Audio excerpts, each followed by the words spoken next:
कहानी की शुरुआत होती है एक माइनिंग एरिया से, जहां मजदूर खुदाई कर रहे होते हैं और अचानक उन्हें जमीन के अंदर कुछ अजीब रेडिएशन के संकेत मिलते हैं। शुरू में उन्हें लगता है कि शायद उन्हें यूरेनियम की बड़ी खदान मिल गई है, लेकिन जैसे जैसे खुदाई आगे बढ़ती है वहां एक बहुत बड़ा गड्ढा और उसके अंदर एक अजीब सी जगह दिखाई देने लगती है जो बिल्कुल भी नॉर्मल नहीं लगती। इसकी जांच के लिए मोनार्क के वैज्ञानिकों को बुलाया जाता है, जिनमें होते हैं डॉक्टर सेरिजावा और उनकी साथी डॉक्टर विवियन। जब ये लोग वहां जांच करते हैं तो उन्हें एक बहुत बड़े और पुराने जीव का कंकाल मिलता है, जो देखकर ही समझ आ जाता है कि ये कोई आम जानवर नहीं था। फिर उनकी नजर पड़ती है दो बहुत बड़े अंडों पर। उनमें से एक अंडा पहले ही फट चुका होता है और वहां से निकलने का रास्ता सीधा समुद्र की तरफ जाता दिखता है, यानी उसमें से कुछ बहुत बड़ा जीव पहले ही बाहर निकलकर समुद्र में जा चुका है। दूसरा अंडा वहीं पड़ा रहता है, बिल्कुल शांत, उसमें कोई हलचल नजर नहीं आती, लेकिन फिर भी ऐसा लगता है जैसे उसके अंदर कुछ छुपा हुआ है जो कभी भी बाहर आ सकता है। इसके बाद कहानी जाती है जापान के एक न्यूक्लियर पावर प्लांट में, जहां हम मिलते हैं इंजीनियर जो ब्रॉडी से, जो वहीं पर काम करता है। वह अपने साथी से कहता है कि वह प्लांट को आगे चलाने की परमिशन नहीं दे सकता, क्योंकि उसे अंदर से कुछ अजीब सी हलचल महसूस हो रही है जो बिल्कुल भी नॉर्मल नहीं है। लेकिन उसकी बात कोई सीरियस नहीं लेता, इसलिए वह खुद ही सच्चाई पता लगाने का फैसला करता है। उसकी वाइफ सैंड्रा भी उसी प्लांट में काम करती है और दोनों मिलकर प्लांट के बेसमेंट में जाकर उस अजीब हलचल का कारण जानने की कोशिश करते हैं। उन्हें बिल्कुल भी अंदाजा नहीं होता कि उनके साथ आगे क्या होने वाला है।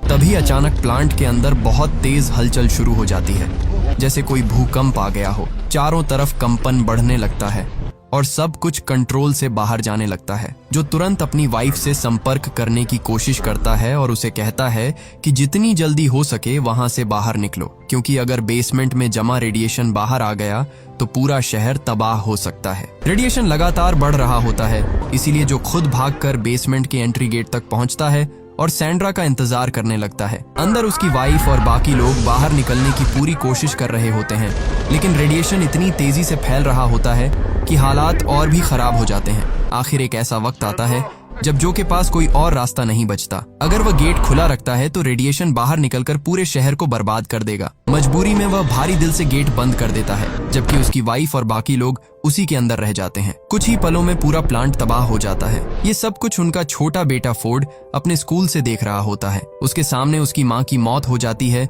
और उसी दिन से वह अपने पिता को इसका जिम्मेदार मानने लगता है, क्योंकि उसे लगता है कि अगर उसके पिता प्लांट को बंद नहीं करते तो शायद उसकी माँ वह मारी नहीं जाती। इसके बाद कहानी 15 साल आगे बढ़ती है। अब हम देखते हैं कि फोर्ड बड़ा हो चुका है और नेवी में काम करता है। वह छुट्टियों में अपने घर आया होता है और अब उसकी अपनी एक फैमिली भी है, जिसमें उसकी वाइफ एले और छोटा सा बेटा सैम है। तभी उनके पास एक कॉल आता है जिसमें बताया जाता है कि उसके पिता को जापान के एक प्रतिबंधित इलाके में घुसने की वजह से गिरफ्तार कर लिया गया है। फोर्ड पहले तो वहां नहीं जाना चाहता था, क्योंकि उसकी नजर में उसके पिता उसकी माँ की मौत के जिम्मेदार है। लेकिन उसकी वाइफ एले उसे समझाती है कि उसके पिता को उसकी जरूरत है, इसीलिए उसे जाना चाहिए। मजबूरी में फोर्ड जापान जाता है और अपने पिता को छुड़ाता है, जो अपने बेटे को समझाने की कोशिश करता है कि 15 साल पहले जो भी हुआ था वो कोई नेचुरल हादसा नहीं था। वहां कुछ बहुत बड़ा और अजीब हुआ था, जिसे वो इतने सालों से समझने की कोशिश कर रहा है, लेकिन उसके पास कोई ठोस सबूत नहीं है, इसलिए कोई उसकी बात पर यकीन नहीं करता। वो कहता है कि सारे सबूत उसके पुराने घर में हैं, जो उसने फ्लॉपी डिस्क में संभाल कर रखे हैं। फोर्ड को उसकी बातें बिल्कुल भी सच नहीं लगती। उसे लगता है कि उसके पिता आज भी पुरानी बातों में उलझे हुए हैं, जो अपने बेटे फोर्ड को जैसे तैसे मनाकर उसी पुराने इलाके में जाता है जहां वो 15 साल पहले रहा करते थे। उस इलाके को आज पूरी तरह से प्रतिबंधित एरिया बनाया हुआ है, क्योंकि सबको लगता है कि वहां अभी भी खतरनाक रेडिएशन है और वहां कोई भी जीव सरवाइव नहीं कर सकता, इसलिए वहां जाना मना है। लेकिन वहां पहुंचकर जो और फोर्ड एक अजीब चीज नोटिस करते हैं, उस इलाके में जानवर बिल्कुल नॉर्मल घूम रहे होते हैं। इससे उसे समझ आता है कि अगर जानवर वहां जिंदा हैं तो इंसान भी सांस ले सकता है। वह अपना मास्क हटाता है और उसे पता चलता है कि वहां कोई रेडिएशन नहीं है, यानी सरकार अब तक लोगों को गलत जानकारी दे रही थी और वो दुनिया से कोई बहुत बड़ा राज छिपाना चाहती है। इसके बाद दोनों अपने पुराने घर पहुंचते हैं, जहां जो को अपनी वाइफ की पुरानी तस्वीरें मिलती है, साथ ही उसे अपनी वो सारी फ्लॉपी डिस्क भी मिल जाती हैं जिनमें उसने 15 साल पहले की रिसर्च सेव करके रखी थी। फोर्ड ये सब देखकर समझता है कि उसका पिता इतने सालों से अकेले ही इस रहस्य को सुलझाने की कोशिश कर रहा था और उसने इस दौरान दुनिया भर की रिसर्च और जानकारी इकट्ठा कर ली थी। फिर जो दूर से उसी पुराने प्लांट को देखता है जहां 15 साल पहले इतना भयानक हादसा हुआ था, और वो देखकर हैरान रह जाता है क्योंकि वहां लाइट जल रही होती है। इसका मतलब साफ है कि वहां अभी भी काम चल रहा है, जबकि सबको बताया गया था कि वो जगह पूरी तरह बंद है, वहां कोई जीव सरवाइव ही नहीं कर सकता। जो को इस बात की बिल्कुल जानकारी नहीं थी, इसलिए उसे शक होता है कि वहां कुछ गलत चल रहा है। तभी अचानक कुछ लोग आकर जो और फोर्ड को पकड़ लेते हैं और उन्हें उसी प्लांट के अंदर ले जाया जाता है। वहां उनकी मुलाकात होती है डॉक्टर सेरेजावा से, जो उस प्रोजेक्ट को संभाल रहे होते हैं, जो उन्हें समझाने की कोशिश करता है कि 15 साल पहले जो हादसा हुआ था वो कोई आम एक्सीडेंट नहीं था। उसने खुद उस अजीब हलचल को महसूस किया था जो कि बिल्कुल भी नेचुरल नहीं थी, लेकिन तब किसी ने उसकी बात पर यकीन नहीं किया। जो बोल ही रहा होता है तभी कहानी का बड़ा राज सामने आता है कि उस प्लांट के अंदर एक विशाल ककून रखा हुआ है। ककून का मतलब होता है एक तरह का खोल या कवच जिसमें कोई जीव अपने अगले रूप में बदलने के लिए खुद को बंद कर लेता है। उस ककून के चारों तरफ भारी सुरक्षा और इलेक्ट्रिक बैरिकेड लगाए गए हैं। अचानक उस ककून के अंदर तेज हलचल शुरू हो जाती है, जो तुरंत समझ जाता है कि यही वही चीज है जिसकी वजह से 15 साल पहले तबाही हुई थी। हालात को कंट्रोल करने के लिए सेरेजावा उसमें और ज्यादा न्यूक्लियर एनर्जी देने का फैसला करते हैं ताकि उस हलचल को शांत किया जा सके, लेकिन होता इसका बिल्कुल उल्टा है। जैसे ही एनर्जी बढ़ाई जाती है, ककून के अंदर मौजूद जीव और ज्यादा ताकतवर हो जाता है और कुछ ही पलों में वो ककून को तोड़कर बाहर निकल आता है। बाहर आते ही वो तबाही मचाना शुरू कर देता है। वहां मौजूद सारी फोर्स उसे रोकने की कोशिश करती है, लेकिन वो एक एक करके सबको खत्म करने लगता है। चारों तरफ अफरा तफरी मच जाती है। लोग अपनी जान बचाने के लिए भागने लगते हैं, लेकिन कोई भी उसे रोक नहीं पाता। तभी पता चलता है कि वो एक म्यूटो है, यानी एक ऐसा खतरनाक प्राचीन जीव जो लाखों सालों से धरती के अंदर छुपा हुआ था, जो रेडिएशन यानी न्यूक्लियर एनर्जी को खाकर जिंदा रहता है। और जब उसे सेरेजावा ने उसे और ज्यादा न्यूक्लियर एनर्जी दी तो वह अपने असली रूप में आ गया, यानी जिंदा हो गया। म्यूटो के बड़े बड़े पंख होते हैं, वो उड़कर वहां से निकल जाता है और पीछे सिर्फ तबाही छोड़ जाता है। ये पूरी घटना खबरों में आ जाती है, जिसे टीवी पर फोर्ड की वाइफ एले देखती है। ये सब देखकर वो बहुत डर जाती है क्योंकि उसे पता है कि फोर्ड भी उसी जगह पर मौजूद है। अब हम देखते हैं कि इस खबर की घटना नेवी तक पहुंच जाती है। नेवी तुरंत उस प्लांट पर पहुंचती है और डॉक्टर सेरेजावा से सवाल करती है कि आखिर यहाँ क्या हुआ, और अगर उन्हें पहले से पता था कि वहां कोई खतरनाक जीव मौजूद है तो उसे बाहर आने से क्यों नहीं रोका गया। सेरेजावा उन्हें बताते हैं कि उन्होंने उस जीव को जानबूझकर न्यूक्लियर एनर्जी से जिंदा रखा था क्योंकि वो उसी रेडिएशन से बना था। अगर उसे पूरी तरह खत्म करने की कोशिश की जाती तो हालात और भी ज्यादा खतरनाक हो सकते थे, क्योंकि वो जीव अकेला नहीं है, उसका और एक साथी है जो कि सालों पहले अंडे से बाहर निकलकर समुद्र में जा चुका है। सेरेजावा कहते हैं कि अब ये दूसरा जीव भी बाहर निकल चुका है, जल्द ही कुछ करना होगा, नहीं तो ये दोनों जीव मिलकर पूरी दुनिया में तबाही मचा देंगे। तभी नेवी का एक अफसर पूछता है कि क्या यहाँ कोई ऐसा इंसान है जो इस मामले को पहले से समझता हो, क्योंकि उन्हें एडमिरल के सामने पेश होना है और जवाब देना है। सेरेजावा जो की डेड बॉडी की तरफ इशारा करते हैं। दरअसल उस खतरनाक म्यूटो ने कई लोगों को मार दिया था, उसमें जो भी होता है, और जो ही एक ऐसा इंसान था जिसने 15 साल पहले भी यही सब कुछ होते हुए देखा था। इसके बाद सभी लोग एडमिरल के पास पहुंचते हैं, जहां इस पूरे मामले पर चर्चा शुरू होती है। साथ में जो के बेटे फोर्ड को भी ले जाया जाता है। एडमिरल गुस्से में पूछता है कि जब उन्हें इस खतरे की जानकारी थी तो इसे पहले छुपाया क्यों गया। फिर फोर्ड से पूछा जाता है कि क्या उसके पिता ने इस बारे में कभी कुछ बताया था। फोर्ड कहता है कि वो अपने पिता की बातों पर कभी विश्वास नहीं करता था, लेकिन हाँ, वो हमेशा कहते थे कि यहाँ कोई ऐसी चीज है जो उनसे संपर्क करने की कोशिश कर रही है। ये सुनकर वहां मौजूद सभी लोग समझ जाते हैं कि फोर्ड के पिता जिस चीज की बात कर रहे थे वो कोई इंसान नहीं बल्कि एक रहस्यमयी और खतरनाक जीव था जो अपने ककून के अंदर छिपा हुआ था और वहीं से सिग्नल भेज रहा था। अब फोर्ड अपने घर वापस जाना चाहता है क्योंकि वो जानता है कि उसकी वाइफ को उसकी चिंता हो रही होगी। वह अपनी वाइफ एले को फोन करके बताता है कि वह ठीक है और जल्द ही घर लौट रहा है।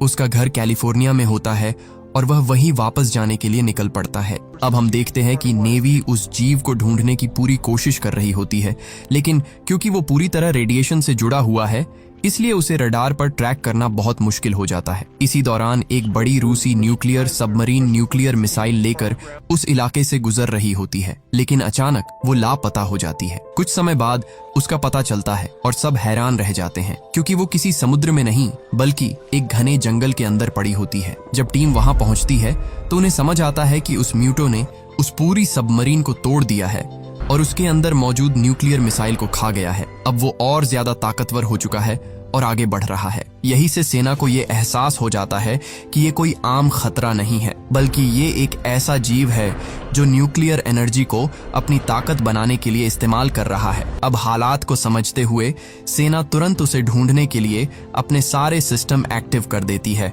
और उसे रोकने की प्लानिंग शुरू कर देती है, क्योंकि अगर उसे जल्दी नहीं रोका गया तो वो और भी ज्यादा तबाही मचा सकता है। उधर एक समुद्र किनारे अचानक बहुत बड़ा सैलाब उठता है। लोग डर के मारे भागने लगते हैं, क्योंकि वो कोई आम लहर नहीं होती बल्कि एक खतरनाक सुनामी जैसी लगती है। तभी सामने आता है गॉडजिला, एक विशालकाय दानव जिसे देखकर हर कोई दहशत में आ जाता है। दरअसल म्यूटो की बढ़ती हुई एक्टिविटी पूरे इकोसिस्टम में एक बड़ा डिस्टर्बेंस पैदा कर देती है। ये डिस्टर्बेंस इतना पावरफुल होता है कि समुद्र की गहराई में मौजूद ये प्राचीन और विशाल जीव गॉडजिला भी इसे महसूस कर लेता है और धरती पर आ जाता है, क्योंकि गॉडजिला नहीं चाहता कि इस धरती पर उसके अलावा कोई दूसरा विशाल जीव राज करने आए। इस खतरे से बचने के लिए सेना उस पर हमला करने के लिए फाइटर जेट्स भेजती है, लेकिन उनके मिसाइल गॉडजिला पर कोई असर नहीं डाल पाते। गॉडजिला बिना रुके अपने रास्ते पर आगे बढ़ता रहता है, जैसे उसे म्यूटो को ढूंढना है और खत्म करना है। दूसरी तरफ हम देखते हैं कि एक ट्रेन जो हवाई शहर से गुजर रही होती है उसे म्यूटो बीच में ही तबाह कर देता है। अब हालात पूरी तरह बेकाबू हो चुके होते हैं। इसी बीच गॉडजिला शहर की तरफ बढ़ता है और म्यूटो को पकड़ने की कोशिश करता है, लेकिन म्यूटो उससे लड़ने की बजाय वहां से उड़कर भाग जाता है। ये बात सेना और डॉक्टर सेरेजावा दोनों को अजीब लगती है, क्योंकि इतना ताकतवर जीव सामने होने के बाद भी वो लड़ाई से बच रहा है। इसके बाद उन्हें शक होता है कि ये म्यूटो अकेला नहीं है, वो किसी और से संपर्क करने की कोशिश कर रहा है। तब उन्हें याद आती है 15 साल पुरानी उस दूसरे अंडे की, जिसमें से एक अंडे से ककुन बनकर म्यूटो बन गया, लेकिन दूसरा अंडा अभी भी वही था जो बिल्कुल शांत था। उसमें कोई हलचल नहीं थी, इसलिए सभी को लगा कि वो बेकार है। लेकिन अब शक बढ़ने लगता है कि कहीं वही दूसरा अंडा अब एक्टिव तो नहीं हो गया। इसीलिए वो तुरंत पूछते हैं कि दूसरा अंडा आखिर है कहाँ। तब उन्हें बताया जाता है कि उस अंडे को अमेरिका ले जाया जा चुका है और उसे एक ऐसी जगह पर रखा गया है जहां न्यूक्लियर वेस्ट जमा किया जाता है। अब हम देखते हैं कि वहां सेना पहले से ही कड़ी निगरानी कर रही होती है, लेकिन जैसे ही टीम वहां पहुंचती है हालात अचानक बदल जाते हैं, क्योंकि वहां उन्हें मिलती है दूसरा फीमेल म्यूटो, जो मेल म्यूटो से भी कहीं ज्यादा बड़ा और खतरनाक होती है। जैसे ही वो एक्टिव होती है वो तुरंत तबाही मचाना शुरू कर देती है। असल में मेल म्यूटो उससे लगातार संपर्क करने की कोशिश कर रहा होता है और अब फीमेल म्यूटो भी न्यूक्लियर एनर्जी की तरफ खींचने लगती है। इसी वजह से वो शहर की तरफ बढ़ती है ताकि ज्यादा से ज्यादा एनर्जी लेकर और ताकतवर बन सके। अब हालात ये हो जाते हैं कि दुनिया के सामने एक नहीं दो नहीं बल्कि तीन विशालकाय खतरे खड़े होते हैं, गॉडजिला, मेल म्यूटो और फीमेल म्यूटो। अब हम देखते हैं कि एडमिरल फैसला लेता है कि इन सबको खत्म करने का एक ही तरीका है कि इन्हें न्यूक्लियर मिसाइल से उड़ा दिया जाए। लेकिन डॉक्टर सेरेजावा और उनकी टीम इस प्लान के खिलाफ जाते हैं। वो समझाते हैं कि ये जीव न्यूक्लियर एनर्जी से ही ताकत लेते हैं। अगर उन पर न्यूक्लियर अटैक किया गया तो वो खत्म होने की बजाय और ज्यादा खतरनाक हो जाएंगे। एडमिरल उनसे पूछता है कि अगर ये तरीका सही नहीं है तो फिर दूसरा रास्ता क्या है। लेकिन हालात इतने खराब होते हैं कि आखिरकार न्यूक्लियर मिसाइल इस्तेमाल करने की तैयारी शुरू कर दी जाती है। अब हम देखते हैं कि फोर्ड अभी भी घर नहीं गया है। फोर्ड अपनी वाइफ एले से संपर्क करने की कोशिश करता है। काफी देर बाद बात होती है और वो उसे भरोसा दिलाता है कि वो ठीक है और जल्द घर आएगा, लेकिन अभी उसे एक जरूरी मिशन पूरा करना है। फोर्ड अब सेना के साथ रुकने का फैसला करता है। उसे एहसास होता है कि पहले उसने अपने पिता की बात पर विश्वास नहीं किया, लेकिन अब उसके पास आखिरी मौका है कुछ सही करने का। दरअसल फोर्ड नेवी में बम डिफ्यूजल एक्सपर्ट होता है। उसे मिसाइल और बम को संभालने की पूरी जानकारी होती है। सेना न्यूक्लियर मिसाइल को एक ट्रेन के जरिए ट्रांसफर करने की तैयारी करती है और फोर्ड भी उसी मिशन का हिस्सा बन जाता है। यहाँ एक और खतरनाक बात सामने आती है कि ये म्यूटो बिजली जैसी एनर्जी को कंट्रोल कर सकते हैं। जब भी ये हमला करते हैं तो पूरे शहर की बिजली एक झटके में बंद हो जाती है। इसी वजह से जब सेना उन पर हमला करने की कोशिश करती है तो कई बार उनकी अपनी ही टेक्नोलॉजी फेल हो जाती है और कई विमान क्रैश हो जाते हैं। अब हालात इतने बिगड़ चुके होते हैं कि सेना को अपने पुराने और अलग तरीके के हथियारों का सहारा लेना पड़ता है, क्योंकि म्यूटो की वजह से सारी मॉडर्न टेक्नोलॉजी बार बार फेल हो रही थी। अब सेना ऐसी मिसाइलें लाती है जो इलेक्ट्रिक सिस्टम पर डिपेंड नहीं करती, जो बिना इलेक्ट्रिसिटी के भी काम कर सके। सेना को भरोसा होता है कि अगर ये मिसाइल सही जगह पहुंच गई तो म्यूटो को खत्म किया जा सकता है। अब हम देखते हैं कि उधर फीमेल म्यूटो न्यूक्लियर एनर्जी की तलाश में भटक रही होती है और आखिरकार उसे वो ट्रेन मिल जाती है जिसमें न्यूक्लियर मिसाइल ले जाई जा रही होती है। वो ट्रेन पर हमला कर देती है और पटरी तोड़ देती है। हमले के बाद तीनों मिसाइल अलग अलग हो जाती हैं। एक गहराई में पानी के अंदर चली जाती है, दूसरी फीमेल म्यूटो अपने साथ ले जाती है और तीसरी सतह पर गिर जाती है। इस पूरे हादसे में ट्रेन में मौजूद ज्यादातर लोग मारे जाते हैं। थोड़ी देर बाद सेना वहां पहुंचती है और बचे हुए लोगों को ढूंढती है। उसी में फोर्ड भी जिंदा मिल जाता है और उसे अस्पताल ले जाया जाता है। अब सेना के पास बस एक ही उम्मीद बचती है, वो तीसरी मिसाइल जो अभी भी इस्तेमाल की जा सकती है। इसी बीच दोनों म्यूटो कैलिफोर्निया की तरफ बढ़ने लगते हैं। हालात इतने खतरनाक हो जाते हैं कि पूरे शहर को खाली कराया जाने लगता है। लोग जल्दी जल्दी गाड़ियों में बैठकर शहर छोड़ने लगते हैं। फोर्ड की वाइफ एले भी अपने बेटे सैम को मजबूरी में वहां से भेज देती है ताकि वो सुरक्षित रह सके। शहर के बाहर एक बड़े ब्रिज पर सेना पूरी तैयारी के साथ खड़ी होती है। बड़े बड़े हथियार लगाए जाते हैं ताकि अगर गॉडजिला या म्यूटो वहां आए तो तुरंत हमला किया जा सके। इसी दौरान वहां एक स्कूल बस भी होती है जिसमें छोटे छोटे बच्चे बैठे होते हैं और तभी वहां गॉडजिला की एंट्री होती है। सबको लगता है कि अब सब खत्म हो जाएगा, लेकिन गॉडजिला उन बच्चों या बस को नुकसान नहीं पहुंचाता।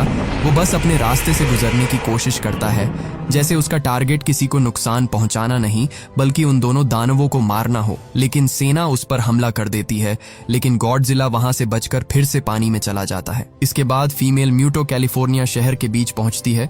वो अपने साथ लाई हुई न्यूक्लियर मिसाइल को वहीं रख देती है और साथ ही वहां अपने कई अंडे भी दे देती है। थोड़ी देर बाद मेल म्यूटो भी वहां पहुंच जाता है और दोनों मिलकर उन अंडों की रक्षा करने लगते हैं। सबसे खतरनाक बात यह होती है कि उस मिसाइल में टाइमर चालू हो चुका होता है और फटने में अब ज्यादा समय नहीं बचा होता। अगर ये न्यूक्लियर मिसाइल यही शहर के बीच में ही फुट गई तो सिर्फ म्यूटो ही नहीं मरेंगे, बल्कि इतना रेडिएशन फैलेगा कि पूरा कैलिफोर्निया तबाह हो सकता है। एडमिरल फैसला करता है कि तुरंत एक प्लान बनाया जाए कि किसी भी हालत में इस मिसाइल को शहर से दूर समुद्र में ले जाना है। इसके लिए एक स्पेशल टीम तैयार की जाती है और फोर्ड भी उसमें शामिल हो जाता है। उधर शहर के बीचों बीच गॉडजिला, मेल म्यूटो और फीमेल म्यूटो आमने सामने हो जाते हैं और उनके बीच खतरनाक लड़ाई शुरू हो चुकी होती है। हर एक हमला इतना ताकतवर होता है कि आसपास की बिल्डिंग्स गिरने लगती हैं, जमीन हिलने लगती है और पूरा शहर तबाही में बदल जाता है। मेल म्यूटो बार बार गॉडजिला पर हमला करता है, उसके पंखों से तेज वार करता है, जबकि फीमेल म्यूटो जमीन से उस पर जोरदार चोट करती है। कुछ पल के लिए ऐसा लगता है कि गॉडजिला दोनों के सामने कमजोर पड़ रहा है। इसी बीच हम देखते हैं कि फोर्ड और उसकी टीम उस जगह पहुंचते हैं जहां न्यूक्लियर मिसाइल रखी होती है। वो उसे उठाकर बोट तक ले जाने लगते हैं, लेकिन तभी फोर्ड की नजर उन सैकड़ों अंडों पर पड़ती है जो फीमेल म्यूटो ने दिए थे। फोर्ड समझ जाता है कि अगर ये अंडे फूट गए तो पूरी दुनिया के लिए खतरा कई गुना बढ़ जाएगा। वो बिना देर किए पास खड़े एक बड़े ऑयल टैंकर का इस्तेमाल करता है और वहां जोरदार धमाका कर देता है। एक ही पल में पूरा इलाका आग की लपटों में घिर जाता है और सारे अंडे जलकर खत्म हो जाते हैं। ये देखकर फीमेल म्यूटो पागल हो जाती है। वो गुस्से में गॉडजिला को छोड़कर सीधे उसी तरफ भागती है जहां उसके अंडे थे। इसी मौके का फायदा उठाकर गॉडजिला पूरी ताकत के साथ मेल म्यूटो पर टूट पड़ता है। वो अपनी विशाल पूंछ से इतना जोरदार वार करता है कि मेल म्यूटो दूर जाकर गिरता है और फिर एक भयंकर हमले में उसे खत्म कर देता है। लेकिन खतरा अब भी खत्म नहीं हुआ होता। फीमेल म्यूटो अंडों का बदला लेने के लिए अब सीधे फोर्ड और उसकी टीम पर हमला कर देती है, जो मिसाइल को लेकर बोट तक पहुंच चुके होते हैं। वो बोट को तहस नहस करने लगती है, सैनिक एक एक करके मारे जाते हैं और मिसाइल का टाइमर तेजी से खत्म होने लगता है। फोर्ड ये सब देखकर समझ जाता है कि अब आखिरी उम्मीद वही है। वो किसी तरह बोट को चालू करता है और मिसाइल को शहर से दूर ले जाने की कोशिश करता है ताकि धमाका समुद्र में हो और शहर बच जाए, हजारों जानें बच जाए। उसी समय गॉडजिला भी फीमेल म्यूटो के सामने आ जाता है और इस बार वो पूरी ताकत से लड़ता है। फीमेल म्यूटो उस पर हमला करती है, लेकिन गॉडजिला उसे पीछे से पकड़ लेता है और फिर अपनी सबसे खतरनाक ताकत एटॉमिक ब्रीथ का इस्तेमाल करता है। वो सीधा उसके मुंह के अंदर अपनी एटॉमिक ब्रीथ छोड़ता है और ये इतना भयानक वार होता है कि फीमेल म्यूटो का सिर उसके शरीर से अलग हो जाता है। इसी के साथ लड़ाई खत्म हो जाती है। उधर बोट शहर से दूर पहुंच चुकी होती है और न्यूक्लियर मिसाइल समुद्र में फट जाती है, जिससे शहर बच जाता है। दरअसल फोर्ड मिसाइल को एक्टिव करके बोट को समुद्र की तरफ भेज देता है और आखिरी पल में पानी में कूदकर अपनी जान बचा लेता है। आखिर में फोर्ड एक राहत कैंप में पहुंचता है, जहां उसे अपनी वाइफ एले और बेटा सैम मिल जाते हैं। उनका परिवार फिर से एक हो जाता है। अगली सुबह शहर पूरी तरह तबाह हो चुका होता है और गॉडजिला जमीन पर गिरा हुआ होता है। सबको लगता है कि वो मर चुका है, लेकिन तभी वो धीरे धीरे उठता है, एक जोरदार गर्जना करता है और फिर समुद्र की ओर वापस